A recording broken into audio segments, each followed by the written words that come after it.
Assalamualaikum warahmatullahi wabarakatuh. Baik teman-teman, pada kesempatan kali ini kami dari kelompok 5 akan mempresentasikan materi tentang network planning.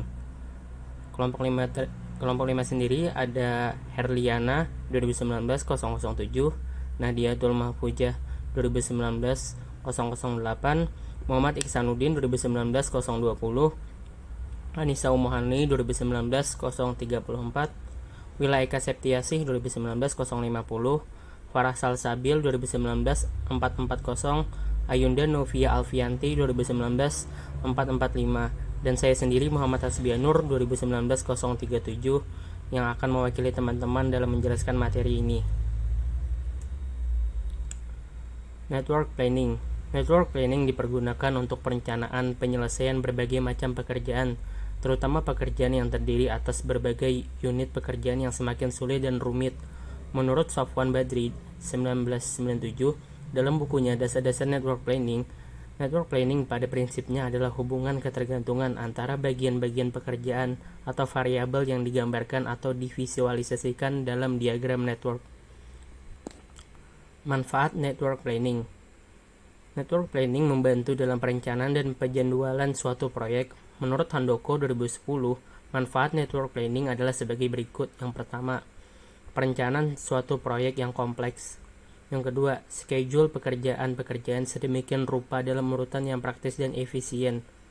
Yang ketiga, mengadakan pembagian kerja dari tenaga kerja dan dana yang tersedia. Yang keempat, merencanakan schedule dan mengawasi proyek secara logis. Dan yang terakhir kelima, mengawasi proyek dengan lebih efisien, sebab hanya jalur-jalur kritis atau critical path saja yang perlu konsentrasi pengawasan ketat. Simbol NWP. Yang pertama ada simbol arrow, bentuknya merupakan anak panah yang artinya aktivitas atau kegiatan, adalah suatu pekerjaan atau tugas di mana penyelesaian membutuhkan durasi atau jangka waktu tertentu dan resource tenaga, equipment, material, dan biaya tertentu.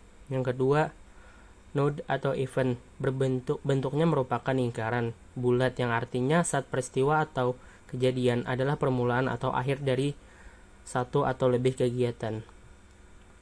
Yang ketiga, double arrow, anak panah sejajar, merupakan kegiatan di lintasan kritis, critical path. Dummy, bentuknya merupakan anak panah terputus-putus, yang artinya kegiatan semu atau aktivitas semu, adalah bukan kegiatan aktivitas, tetapi dianggap kegiatan, hanya saja tidak membutuhkan durasi atau resource tertentu. Simbol lingkaran peristiwa. Lingkaran, untuk menggambarkan peristiwa atau event, peristiwa mulai dan berakhirnya kegiatan. Peristiwa diberi nomor, biasanya ascending, adanya jarak nomor membuat lebih leluasa bila ada penyisipan kegiatan baru. Simbol. Nah, simbol dalam bentuk lingkaran ini ada N, N di sebelah kiri, habis itu di sebelah kanannya ada ET sama LT. N itu adalah nomor peristiwa, ET adalah earliest time atau waktu paling awal terjadinya peristiwa, dan LT adalah latest time atau waktu paling akhir terjadinya peristiwa. Metode NWP. Metode NWP itu sendiri ada dua. Yang pertama, metode PERT. PERT atau program evaluasi dan review teknik adalah suatu alat manajemen proyek yang digunakan untuk melakukan penjadwalan, mengatur dan mengkoordinasikan bagian-bagian pekerjaan yang ada dalam suatu proyek, menggambarkan atau memvisualisasikan suatu proyek. PERT menggunakan pendekatan AON atau Activity on Node. Kegiatan digambarkan dengan suatu noktah atau lingkaran seperti ini. Contoh PERT ini ada contoh PERT. Misalnya di sini kegiatan B untuk kegiatan pendahulunya itu adalah kegiatan A. Kegiatan C untuk kegiatan pendahulunya adalah kegiatan B. Yang kedua, metode CPM.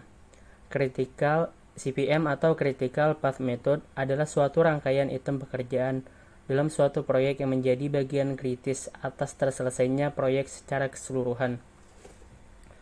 Menggambarkan atau memvisualisasikan suatu proyek CVM menggunakan pendekatan AOA atau Activity on a Row. Kegiatan digambarkan dengan menggunakan anak panah seperti ini. Ini ada contoh CVM. Di sini kegiatan B itu kegiatan pendahulunya adalah A. Kegiatan pendahulu A itu memiliki waktu durasi itu adalah 2. Dan kegiatan B memiliki waktu durasi adalah 4. Kegiatan C untuk kegiatan pendahulunya itu adalah kegiatan B. Kegiatan C memiliki waktu durasi adalah 6. Perbedaan metode PERT dan metode CPM. PERT digunakan pada perencanaan dan pengendalian proyek yang belum pernah dikerjakan, sedangkan CPM digunakan untuk menjadwalkan dan mengendalikan aktivitas yang sudah pernah dikerjakan, sehingga data, waktu, dan biaya setiap unsur kegiatan telah diketahui oleh evaluator. PERT digunakan 3 jenis waktu pengerjaan, yaitu tercepat, terlama, serta terlayak, sedangkan CPM hanya memiliki satu jenis informasi waktu pengerjaan, yaitu waktu yang paling tepat dan layak untuk menyelesaikan suatu proyek. PERT ditekankan tepat waktu, sebab dengan penyingkatan waktu, maka biaya proyek turut mengecil, sedangkan CPM menekankan tepat biaya. Untuk PERT, anak panah menunjukkan tata urutan atau hubungan presidentil, sedangkan CPM, tanda panah adalah kegiatan. Untuk langkah-langkah membuat NWP atau Network Planning, yang pertama adalah membuat network diagram. Visualisasi dari suatu proyek dinyatakan dalam suatu jaringan kegiatan. Kedua, mencari jalur kritis, yaitu jalur yang jumlah jangka waktu penyelesaian kegiatan-kegiatan terbesar.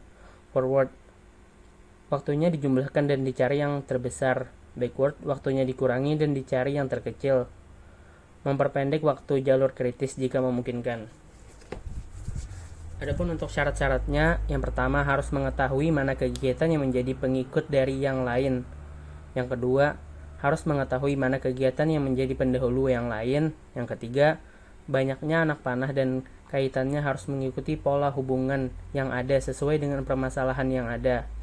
Yang keempat, network diagram harus dimulai dan diakhiri oleh sebuah peristiwa. Yang kelima, tidak boleh ada 2 peristiwa yang sama yang dihubungkan oleh lebih dari satu kegiatan. Untuk mengatasi masalah tersebut, dibuat kegiatan dummy. Ini contoh kegiatan dummy. Dummy itu panah yang putus-putus ini.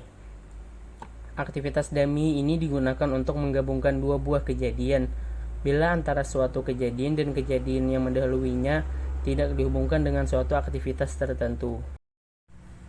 Contoh 1. Buatlah jaringan kerja dari soal-soal di bawah ini. Sini ada kegiatan A, B, C, D, E, dan F. Untuk kegiatan A, kegiatan pendahulunya tidak ada. Untuk kegiatan B, kegiatan pendahulunya ada kegiatan A. Untuk kegiatan C, kegiatan pendahulunya ada kegiatan A. Untuk kegiatan D, kegiatan pendahulunya ada kegiatan B. Untuk kegiatan E, kegiatan pendahulunya ada kegiatan C. Untuk kegiatan F, untuk kegiatan pendahulunya ada D dan E. Langkah pertama yaitu kita buat diagram network seperti yang saya jelaskan sebelumnya. Nah, di sini kan untuk kegiatan A tidak ada kegiatan pendahulunya. Setelah itu, untuk kegiatan B, kegiatan pendahulunya itu kan adalah kegiatan A. Dan untuk kegiatan C, kegiatan pendahulunya itu ada kegiatan A.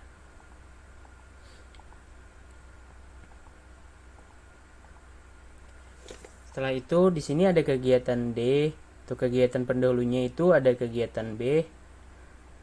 Setelah itu ada kegiatan E, untuk kegiatan pendahulunya adalah kegiatan C.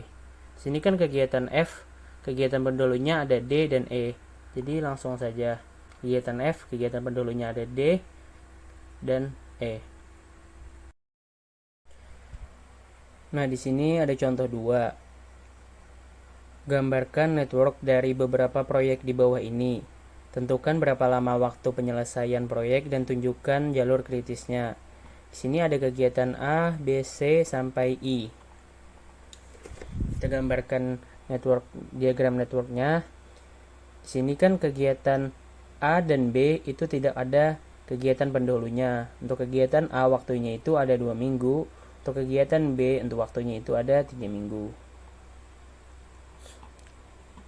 Setelah itu kegiatan ada kegiatan C dan D. Untuk kegiatan C, kegiatan pendahulunya ada kegiatan A, dan untuk kegiatan D, kegiatan pendahulunya ada kegiatan A. Untuk kegiatan C itu waktunya ada 2 minggu. Untuk kegiatan D, untuk waktunya itu ada 4 minggu. Setelah itu kegiatan E, di sini ada kegiatan E, untuk kegiatan pendahulunya itu adalah kegiatan B. Kegiatan E itu untuk waktunya ada 6 minggu. Setelah itu, kegiatan F untuk kegiatan pendahulunya adalah kegiatan C. Untuk kegiatan F waktunya ada 2 minggu. Sini ada kegiatan G, untuk kegiatan pendahulunya itu ada kegiatan D. Untuk kegiatan G waktunya ada 1 minggu. Sini ada kegiatan H, untuk waktunya 4 minggu. Kegiatan H didahului oleh kegiatan E. Setelah itu, di sini ada kegiatan I. Kegiatan I untuk kegiatan pendahulunya itu ada F, H, dan G. Untuk kegiatan I sendiri waktunya itu ada 5 minggu. Nah, setelah itu kita menentukan forward dan backward. Forward itu di bagian atas ini dan backward itu di bagian bawah ini. Forward itu nilainya dijumlahkan dan dicari paling besar. Untuk backward, nilainya dikurangkan dan dicari yang terkecil. Yang pertama itu di sini 0. 0 ditambah 2 sama dengan 2. 0 ditambah 3 sama dengan 3. Setelah itu di sini 2 ditambah 2 sama dengan 4. 2 ditambah 4 sama dengan 6. 3 ditambah 6 sama dengan 9. Nah, di sini kan ada beberapa pilihan nih. Kan kalau forward itu dijumlahkan dan dicari yang paling besar. Di sini 4 ditambah 2 itu ada 4 ditambah 2 itu kan 6. 6 ditambah 1 itu kan 7 dan 9 ditambah 4 itu kan 13. Nah, di sini kan yang paling besar itu 9 ditambah 4. Jadi yang kita pilih yang 9 ditambah 4 yaitu 13. Setelah itu 13 ditambah 5 sama dengan 18. Setelah itu kita tuliskan lagi 18. Nah, setelah ini kita mencari backward. Backward ini yang di bawah ini. Backward itu jumlahnya dikurangi dan dicari yang terkecil. Di sini 18 dikurang 5 sama dengan 13. 13 dikurang 4 sama dengan 9. 13 dikurang 2 sama dengan 13 dikurang 1 sama dengan 12. 13 dikurang 2 sama dengan 11. Setelah itu di sini ada 9 dikurang 6 sama dengan 3. 12 dikurang 4 sama dengan 8. Nah, di sini kan juga ada dua pilihan nih. Karena ini backward, dipilih mana hasil pengurangan di sini yang memperoleh nilai paling kecil. Kan kalau 8 dikurang 2 itu ada 6. Kalau 3 dikurang 3 itu kan 0. Jadi kita pilih yang 0.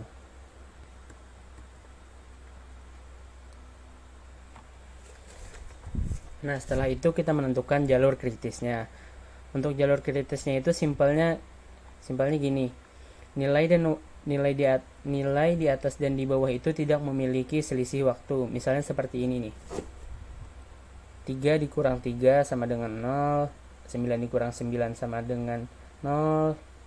13 dikurang 13 sama dengan 0. 18 dikurang 18 sama dengan 0. Nah, jalur yang dilalui jalur kritis itu di sini ada 1, ada 3, ada 6, ada 7, dan ada 8. Waktu penyelesaian proyeknya itu selama 18 minggu, di sini ada 18. Setelah itu jalur kritisnya yang seperti saya jelaskan tadi, di sini ada jalur 1, ada jalur 2, ada jalur 6, jalur 7, dan jalur 8. Percepatan proyek. Syarat percepatan proyek. Yang pertama, tersedianya data tentang waktu dan normal waktu cepat atau crash dari setiap kegiatan dalam proyek. Yang kedua, tersedia data tentang biaya normal dan biaya cepat crash dari setiap kegiatan dalam proyek. Yang ketiga, perhitungan forward dan backward sudah diselesaikan dan jalur kritis sudah diketahui. Yang keempat, tersedia biaya ekstra atau tambahan untuk percepatan proyek. Percepatan proyek. Biaya relatif adalah besarnya biaya per unit dari suatu kegiatan. Untuk rumus biaya relatif sebagai berikut: biaya crash dikurang biaya normal dibagi waktu normal dikurang waktu crash. Prosedurnya itu yang pertama, pilih kegiatan di lintasan kritis yang biaya relatifnya paling kecil dan lakukan percepatan kegiatan lembur atau crash. Yang kedua, lakukan forward dan backward lagi untuk mendapatkan lintasan kritis yang baru. Yang ketiga, hitunglah lama proyek dan total biaya proyek. Dan bila target belum tercapai, kembali ke step pertama yang ini. Di sini kemudian ada contoh 3. Contoh 3 ada kejadian 1 dan 2, kejadian 2 dan 3, kejadian 2 dan 4, 3 dan 6, 4 dan 5, 5 dan 6, 6 dan 7. Soalnya yang A, tentukan waktu penyelesaian proyek dan jalur kritisnya. Yang B, tentukan biaya yang dikeluarkan. Yang C, apabila pihak pemberi pesanan menginginkan waktu penyelesaian selama 23 minggu dan denda keterlambatan sebesar 200.000 per minggu, tentukan apakah perusahaan akan mempercepat proyek tersebut. Dan yang D, apakah dengan percepatan tersebut merubah jalur kritis. Nah, yang A, yang pertama kita bikin dulu network diagramnya. Kan di sini untuk kejadian 1 dan 2 itu waktunya ada 10 minggu, untuk kejadian 2 dan 3 waktunya ada 2 minggu, untuk kejadian 2 dan 4 waktunya ada 4 minggu. Selanjutnya untuk kejadian 4 dan 5 waktunya ada 2 minggu, untuk kejadian 3 dan 6 waktunya ada 8 minggu, untuk kejadian 5 dan 6 waktunya ada 1 minggu, dan untuk kejadian 6 dan 7 waktunya ada 5 minggu. Jadi waktu penyelesaian proyek itu adalah 25 minggu. Waktu penyelesaian proyek 25 minggu ini ditentukan dari forward dan backward seperti yang sebelumnya. Kan forward di sini mulainya dari 0 nih. 0 ditambah 10 sama dengan 10. 10 tambah 2 sama dengan 12, 12 ditambah 8 sama dengan 20, 20 ditambah 5 sama dengan 25. Kemudian kita mencari backwardnya. 25 dikurang 5 sama dengan 20, 20 dikurang 1 sama dengan 19, 20 dikurang 8 sama dengan 12. Nah, di sini kan ada 2 pilihan nih.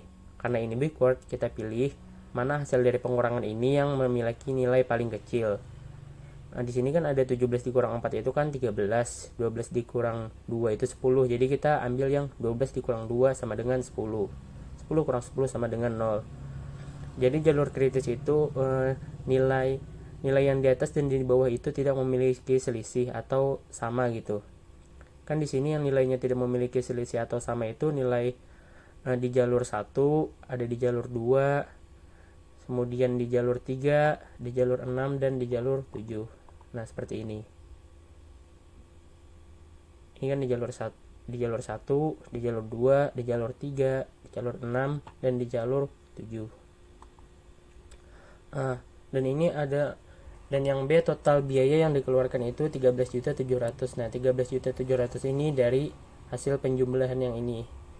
Ini tinggal dijumlahkan aja, nanti dapat hasilnya 13.700.000. Kemudian sebelum mencari yang C, kita terlebih dahulu menentukan percepatan dan biaya percepatan per minggu. Untuk percepatan ini waktu normal dikurang waktu crash. Misalnya di sini nih, 10 dikurang 10 sama dengan 0, 2 dikurang 1 sama dengan 1, dan seterusnya. Untuk biaya percepatan per minggu itu seperti rumus yang sebelumnya di biaya relatif itu, di mana biaya crash dikurang biaya normal dibagi waktu normal dikurang waktu crash. Misalnya di sini nih, 500 dikurang 500 dibagi 10 dikurang 10 sama dengan 0. 6 juta dikurang 6 juta dikurang 5 juta dibagi 2 dikurang 1 sama dengan 1 juta, dan seterusnya. Nah, kemudian kita pilih.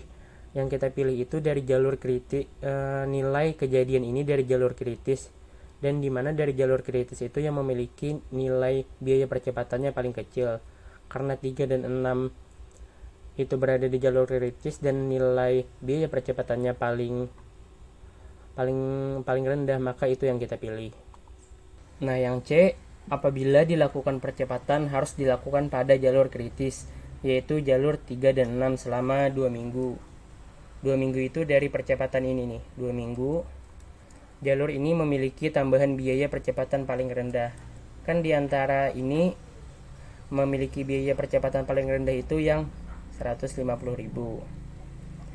Jadi 150.000 dikali 2 minggu sama dengan 300.000. Untuk denda 2 minggu, 25 dikurang 23 minggu dikali 200.000 sama dengan 400.000. Jadi lebih baik perusahaan melakukan percepatan proyek menjadi 23 minggu karena biaya yang dikeluarkan lebih rendah dibandingkan dengan denda. Kan biaya yang dikeluarkan itu 300.000 sedangkan untuk denda itu 400.000.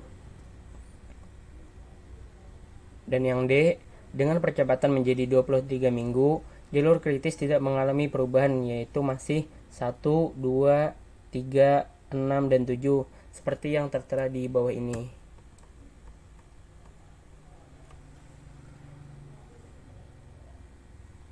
Nah, karena kan percepatannya itu menjadi 23 minggu, jadi hasil di akhir ini nanti harus 23 minggu yang ini.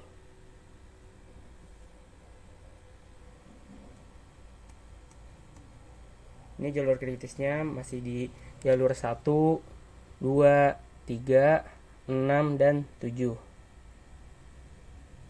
Oke, mungkin itu aja dari kelompok kami. Terima kasih. Sekian dari saya. Wassalamualaikum warahmatullahi wabarakatuh.